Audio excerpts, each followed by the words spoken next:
প্রাণপ্রিয় ছাত্রছাত্রীরা, করোনার এই মহামারীতে পরিবারের সবাইকে নিয়েও ভালো আছো এবং ঘরের বাইরে যাওয়ার সময় অবশ্যই মাস্ক ব্যবহার করবে এবং নিয়মিত অনলাইন ক্লাসগুলো প্রথম থেকে শেষ পর্যন্ত দেখবে, এই আশা ব্যক্ত রেখে আমি আজ অনলাইন ক্লাস শুরু করছি। আজকের অনলাইন ক্লাসের সালান্দর ডিগ্রি কলেজ বিষয় রসায়ন প্রথম পত্র অধ্যায় দ্বিতীয় গুণগত রসায়ন। অধ্যায় দ্বিতীয় গুণগত রসায়ন। গুণগত রসায়নের আমরা পরমাণুর ইলেকট্রন বিন্যাস অরবিটাল সম্পর্কে গত ক্লাসে কথা হয়েছে। আমরা আজকে পরমাণুর ইলেকট্রন বিন্যাস সম্পর্কে আলোচনা করব। পরমাণুর ইলেকট্রন বিন্যাস সম্পর্কে আলোচনা করব। পরমাণুর ইলেকট্রন বিন্যাস সম্পর্কে তিনজন বিজ্ঞানী, পরমাণুর ইলেকট্রন বিন্যাস সম্পর্কে তিনজন বিজ্ঞানী পাউলির বর্জন নীতি, আব্বাউ নীতি এবং হুন্ডের নীতি বা নিয়ম, এই তিনজন বিজ্ঞানী পরমাণুর ইলেকট্রন বিন্যাস সম্পর্কে তিনটি মতবাদ ব্যক্ত করেন, যা এই তিনটি নীতি নামে পরিচিত। প্রথম হলো পাউলির বর্জন নীতি, দ্বিতীয় হচ্ছে আব্বাউ নীতি, তৃতীয় হচ্ছে হুন্ডের নিয়ম। তাহলে পরমাণুর ইলেকট্রন বিন্যাস সম্পর্কে আমরা আলোচনা করব। পরমাণুর ইলেকট্রন বিন্যাস সম্পর্কে আমরা আলোচনা করব। তাহলে পরমাণু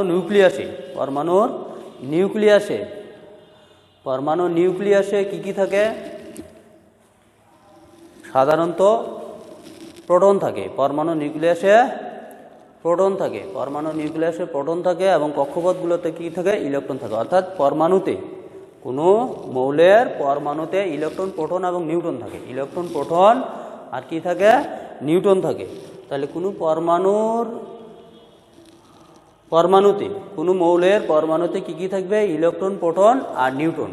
এই ইলেকট্রন সম্পর্কে পরমাণুর ইলেকট্রন সম্পর্কে মানে বিজ্ঞানীরা বিভিন্ন মতবাদ ব্যক্ত করেছেন, যা কি পাউলির বর্জন নীতি নামে পরিচিত, আব্বাউ নীতি নামে পরিচিত, হুন্ডের নিয়ম নামে পরিচিত। তাহলে বলছে পরমাণুর নিউক্লিয়াসে যতটি প্রোটন থাকে ওই প্রোটন সংখ্যাকে ওই মৌলের পারমাণবিক সংখ্যা বলে। ওই প্রোটন সংখ্যাটাকে ওই মৌলের কি বলে? পারমাণবিক সংখ্যা। তাহলে পরমাণু নিউক্লিয়াসে যতটি প্রোটন থাকবে ওই প্রোটন সংখ্যাটাই হচ্ছে ওই মৌলের পারমাণবিক সংখ্যা, এবং যতগুলো প্রোটন থাকবে ঠিক ততগুলো কি থাকবে? ইলেকট্রন থাকবে। যতগুলো প্রোটন থাকবে ঠিক ততগুলো ইলেকট্রন থাকবে, মানে প্রোটন সংখ্যার সমান সংখ্যক ইলেকট্রন থাকবে। এই জন্যে পরমাণু কি চার্জ নিরপেক্ষ, মানে যতগুলো প্রোটন থাকবে ততগুলো কি ইলেকট্রন থাকবে। প্রোটন হলো ধনাত্মক চার্জ বিশিষ্ট আর ইলেকট্রন হলো ঋণাত্মক চার্জ বিশিষ্ট। এই জন্যে চার্জ কি হবে? নিরপেক্ষ হবে। কি হবে? চার্জ নিরপেক্ষ হবে।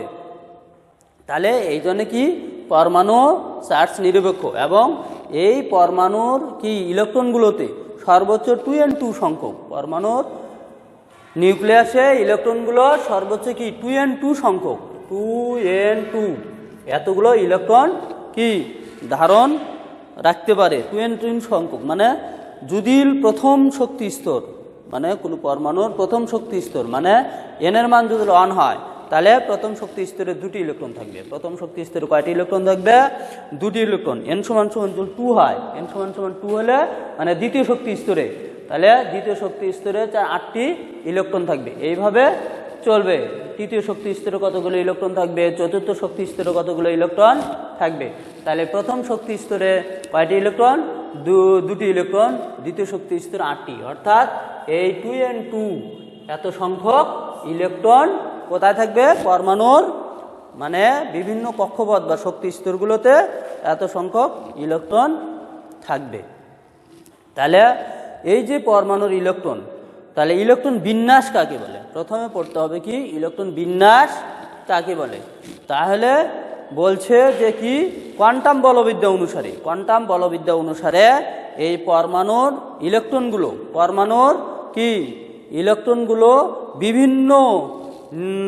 বিভিন্ন নিয়মে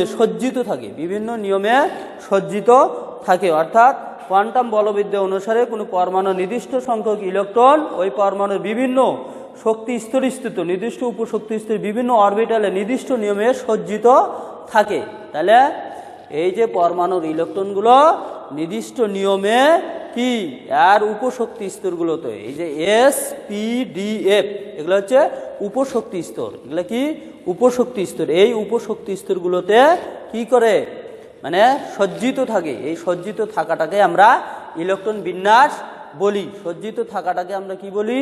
ইলেকট্রন বিন্যাস। এই ইলেকট্রন বিন্যাস সম্পর্কে তিনজন বিজ্ঞানী তিনটি কি মতবাদ, একটা হলো পাউলির বর্জন নীতি, আফবাও নীতি আর হচ্ছে হুন্ডের নীতি। তাহলে কি পাউলির বর্জন নীতি, আফবাও নীতি আর হুন্ডের নীতি। তাহলে আমরা প্রথমে পাউলির বর্জন নীতি সম্পর্কে আলোচনা করব। তাহলে পাউলির বর্জন নীতি বলছে যে কি এই বিজ্ঞানী পাউলি বলছে যে একটি পরমাণুর যদি দুটি ইলেকট্রন থাকে, একটি পরমাণুর যদি দুটি ইলেকট্রন থাকে তাহলে ওই দুটি ইলেকট্রনের চারটি কোয়ান্টাম সংখ্যার মান কখনো একই হইতে পারে না। কি বলছে যে কোনো পরমাণুর দুটি ইলেকট্রন, কোনো পরমাণুর যদি দুটি ইলেকট্রন থাকে তাহলে ওই দুটি ইলেকট্রনের চারটি কোয়ান্টাম সংখ্যার মান কখনই কি একই হতে পারে না। এটা হলো পাউলির বর্জন নীতি। যেমন প্রথম ইলেকট্রন, এটা হলো প্রথম ইলেকট্রন E1, এর ক্ষেত্রে n এর মান 1, l এর মান 0, m এর মান 0, s এর মান +½ দ্বিতীয় ইলেকট্রনের ক্ষেত্রে n = 1, l = 0, m = 0, s = -½ অর্থাৎ এই যে স্পিন, এস তো হলো স্পিন ঘর্ণন, এগুলো আমরা কি কোয়ান্টাম সংখ্যা সম্পর্কে গত ক্লাসগুলোতে আলোচনা করেছি। তাহলে এটা হলো প্রধান কোয়ান্টাম সংখ্যা, সহকারী কোয়ান্টাম সংখ্যা, ম্যাগনেটিক কোয়ান্টাম সংখ্যা, ওটা স্পিন বা ঘর্ণন কোয়ান্টাম সংখ্যা। সবসময় স্পিন বা ঘর্ণন এই তিনটি কোয়ান্টাম সংখ্যা একই হলে চতুর্থ কোয়ান্টাম সংখ্যা মানে স্পিন বা ঘর্ণন কোয়ান্টাম সংখ্যা অবশ্যই কি হবে? ভিন্ন হবে। তাহলে যে কোনো পরমাণুর দুটি ইলেকট্রনের চারটি কোয়ান্টাম সংখ্যার মান কখনো একই হতে পারে না। এটাকে আমরা কি পাউলির বর্জন নীতি বলবো। এটাকে আমরা কি বলবো? পাউলির বর্জন নীতি। তাহলে এই পাউলির বর্জন নীতিতে বলছে যে এই যে উপশক্তি স্তরগুলো, তাহলে যে কি বলছে পরমাণুর ইলেকট্রনগুলো যে কক্ষপথগুলোতে কি করে অবস্থান করে, কক্ষপথ, প্রথম কক্ষপথ, দ্বিতীয় কক্ষপথ, তৃতীয় কক্ষপথ, চতুর্থ কক্ষপথ, অর্থাৎ প্রথম শক্তি স্তর, দ্বিতীয় শক্তি স্তর, তৃতীয় শক্তি স্তর। তাহলে এই শক্তি স্তরগুলোর আবার কি আছে? উপশক্তি স্তর আছে। যেমন প্রথম শক্তি স্তরের কি উপশক্তি স্তর আছে, দ্বিতীয় শক্তি স্তরের উপশক্তি স্তর আছে, এগুলাকে উপশক্তি স্তর বলে। কি SPDF, SPDF এগুলাকে আমরা কি বলবো? উপশক্তি স্তর। এগুলাকে আমরা কি বলবো? উপশক্তি স্তর। তাহলে উপশক্তি স্তর হচ্ছে SPDF। তারপরে অরবিটাল সংখ্যা, অরবিটাল 1, 3, s হলো 1, p হলো 3, d হলো 5, 7, 1, 3, 5, 7। আর এটার সর্বোচ্চ কি সর্বাধিক সংখ্যা, সর্বাধিক সংখ্যা সর্বোচ্চ কতগুলো করে থাকবে? তাহলে 2, 6, 10, 14। আর এগুলো হচ্ছে কি সর্বাধিক ইলেকট্রন, সর্বাধিক electron S2, P6, D10, F14 সর্বাধিক কি বলছে ইলেকট্রন। তাহলে আমরা পাউলির বর্জন নীতিতে কি বললাম? যে কোনো পরমাণুর দুটো ইলেকট্রনের চারটি কোয়ান্টাম সংখ্যার মান কখনোই একই হতে পারে না। কি বললাম? তাহলে দুটি ইলেকট্রনের চারটি কোয়ান্টাম সংখ্যার মান কখনো একই হতে পারে না। এবার আমরা আলোচনা করব আফবাও নীতি। আফবাও নীতি, তাহলে আফবাও নীতি কি? তাহলে আফবাও নীতি, আমরা আফবাও নীতি সম্পর্কে কথা বলবো।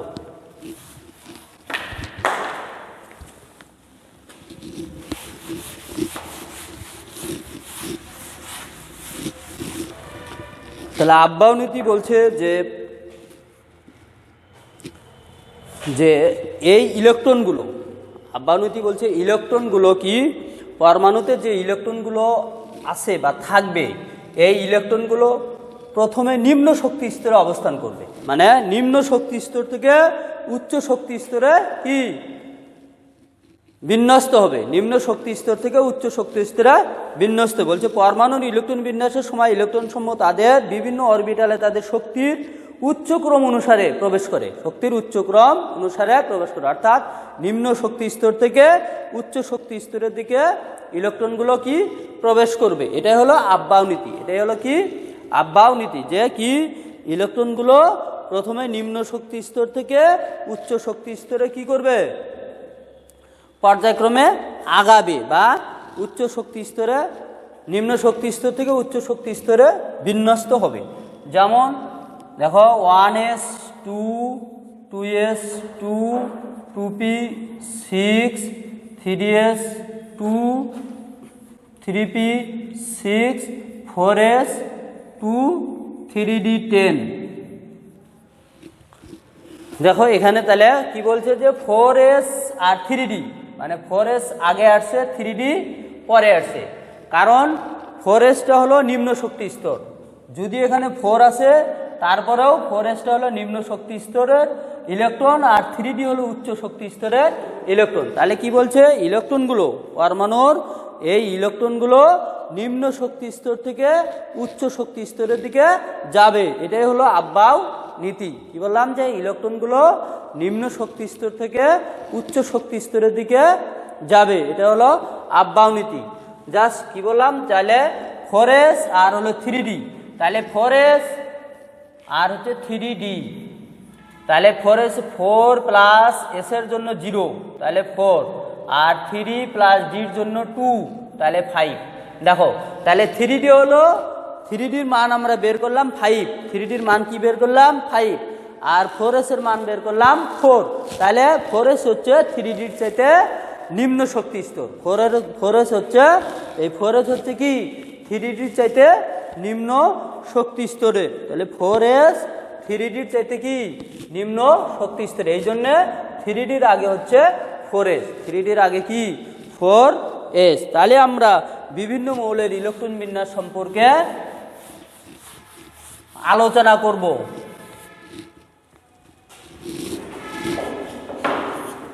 তাহলে দেখো সোডিয়াম, প্রথমে কি সোডিয়াম, সোডিয়ামের পারমাণু সংখ্যা হচ্ছে 11, সোডিয়ামের পারমাণু সংখ্যা 11। তাহলে সোডিয়ামের ইলেকট্রন বিন্যাস 1s2 2s2 2p6, তারপর 3s1। তাহলে এটা হলো সোডিয়ামের ইলেকট্রন বিন্যাস। সোডিয়ামের ইলেকট্রন বিন্যাস 2 2 4 6 10 11, এটা হলো সোডিয়ামের ইলেকট্রন বিন্যাস। তারপর আমরা আসি কি, যেমন ক্লোরিন, ক্লোরিনের ইলেকট্রন বিন্যাস। তাহলে ক্লোরিন হলো 17, ক্লোরিন হচ্ছে 17, ক্লোরিনের পারমাণু সংখ্যা হচ্ছে 17। তাহলে ক্লোরিনের ইলেকট্রন বিন্যাস হবে 1s2 2s2 2p6 3s2, তারপরে 3p, তাহলে 3p5, 3p5। তাহলে কি বলছে 2 2 4 4 6 10 10 12 12 আর 5 17, এটা হচ্ছে ক্লোরিনের ইলেকট্রন বিন্যাস। তাহলে ক্লোরিনের ইলেকট্রন বিন্যাসে দেখো কি আছে, যে 3s সর্ববহিস্থ শক্তি স্তর, এই যে এই দুইটা হচ্ছে কি সর্ববহিস্থ শক্তি স্তর, মানে বাইরের শক্তি স্তর।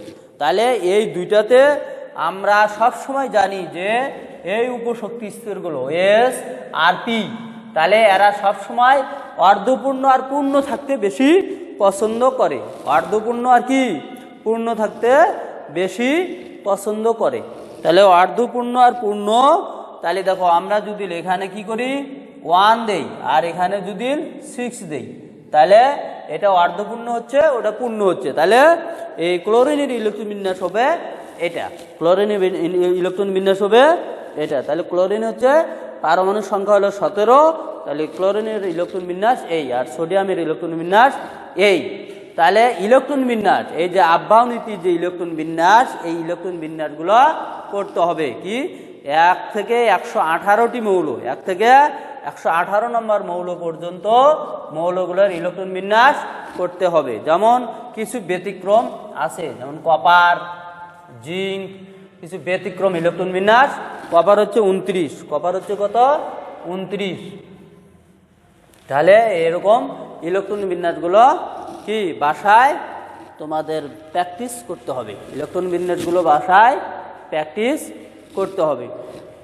তাহলে আমরা কি বললাম যে কত 1 থেকে 118টি মৌলের ইলেকট্রন বিন্যাসগুলো মোটামুটি জানতে হবে, বাসায় প্র্যাকটিস করতে হবে।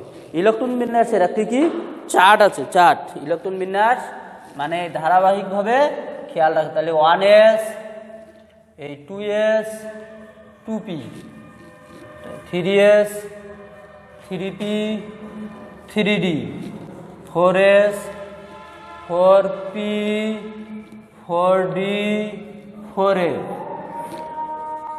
5s, 5p, 5d, 6s, 6p, তারপরে 7s।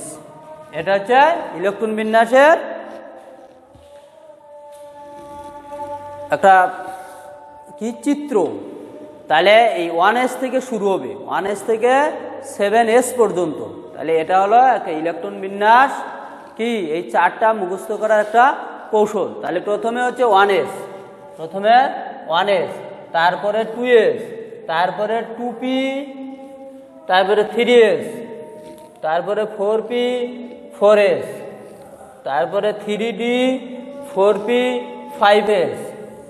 এরকম ভাবে এটা মুখস্থ রাখতে হবে। তাহলে এই 1s, 2s, 2p, 3s, 3p, 4s, 3d, 4p, 5s, 4d, 5p, 6s, তারপরে 4f, তারপরে 5d, 6p, 7s। এই পর্যন্ত মুখস্থ রাখলেই মোটামুটি 100-র মতো ইলেকট্রন মানে মৌলের ইলেকট্রন বিন্যাস সম্পর্কে জানা যাবে। তাহলে এটা হলো ইলেকট্রন বিন্যাসের কি একটা চার্ট, মুখস্থ রাখতে হবে। তারপর আমরা আসবো হুন্ডের নিয়ম, হুন্ডের নিয়ম। তাহলে বিজ্ঞানী ইলেকট্রন বিন্যাস সম্পর্কে বিজ্ঞানী হুন্ড ইলেকট্রন বিন্যাস সম্পর্কে বিজ্ঞানী হুন্ড যে নিয়মটি বলছে, কি বলছে যে একই শক্তি সম্পন্ন বিভিন্ন অরবিটালে ইলেকট্রনগুলো এমনভাবে অবস্থান করবে যেন তারা সর্বাধিক অযুগ্ম অবস্থায় অবস্থান করবে, সর্বাধিক অযুগ্ম অবস্থায় অবস্থান করবে। অযুগ্ম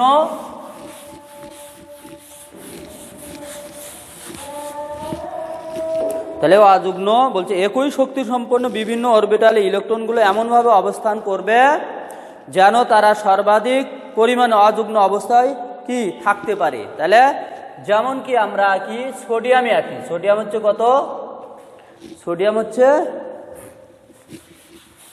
সোডিয়াম না, যেমন নাইট্রোজেন, নাইট্রোজেন হচ্ছে 7, নাইট্রোজেন হচ্ছে 7। তাহলে এর ইলেকট্রন বিন্যাস হলো 1s2, 2s2 আর হলো 2p3, 2p3।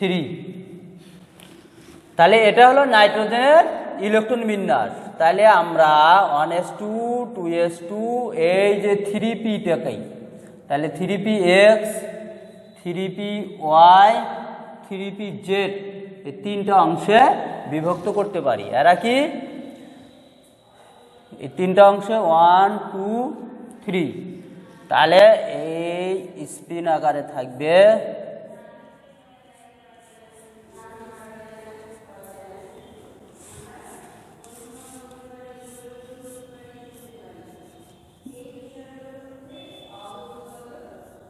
কি অযুগ্ম অবস্থায়, এটাকে অযুগ্ম বলে। এইভাবে অযুগ্ম অবস্থায় কি থাকবে, এগুলাকে আমরা হুন্ডের নিয়ম বলবো। এগুলাকে আমরা কি বলবো, হুন্ডের নিয়ম। তাহলে এটা হলো হুন্ডের নিয়ম। তাহলে পরমাণুর ইলেকট্রন বিন্যাস সম্পর্কে পাউলির বর্জন নীতি, আব্বাউ নীতি, হুন্ডের নিয়ম সম্পর্কে আমরা আলোচনা করলাম। তোমরা অবশ্যই অনলাইন ক্লাসগুলো প্রথম থেকে শেষ পর্যন্ত নিয়মিতভাবে দেখবে। খোদা হাফেজ।